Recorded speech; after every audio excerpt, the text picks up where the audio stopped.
баҳри дар амал татбиқ намудани дастуру супоришҳои асосгузори сулҳу ваҳдати миллӣ пешвои миллат президенти ҷумҳурии Тоҷикистон муҳтарам Эмомалӣ Раҳмон дар муассисаҳои таълимии вилояти Суғд тадбирҳои назаррас мунтазам рӯи кор меояд. Ташкили кабинетҳои фаннӣ ва ба ин васила баланд бардоштани сифати таълим яке аз масъалаҳои аввалин дараҷа барои маъмурият ва омӯзгорони шаҳри Конибодом маҳсуб меёбад. То имрӯз дар муассисаҳои таълимии шаҳр барои омӯзиши фанҳои дақиқ, риёзӣ, табиатшиносӣ, забонҳои англисӣ ва русӣ, фанни омодагии дифои ҳарбӣ ва касбомӯзии толибилмон шароити мусоид фароҳам оварда шудааст. хоса дар муассисаҳои таълимӣ барои дар сатҳи зарурӣ гузарондани дарсҳои омодагии дифои ҳарбӣ шароит ва имконоти лозима ба назар мерасад ки ҳадаф аз ин баланд бардоштани ҳисси ватандӯстиву худшиносии насли наврас мебошад. солҳои 2018-2020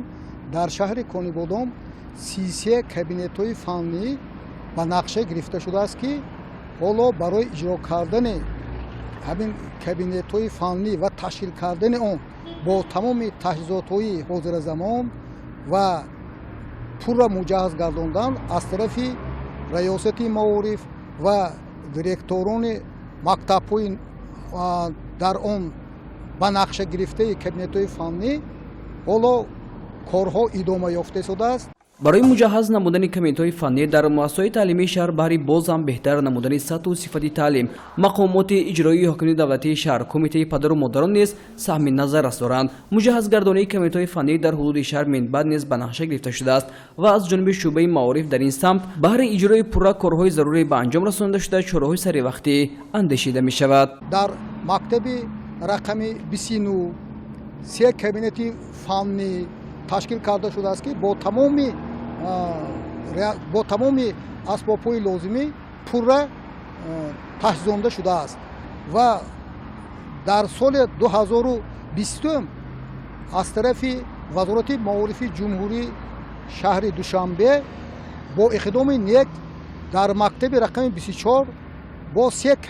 кабинети химия, кабинети биология, кабинети физика бо тамоми таҳсилотонаш пурра муҷаҳҳаз гардонда шудааст ки ҳоло вай мактаб ҳамчун мактаби такягоҳӣ ба ҳисоб меравад ва тамоми мактабҳои шаҳр дар он ҷо рафта рӯзҳои муайян дар кабинетҳои фаннӣ таҳсили худро идома дода истоданд.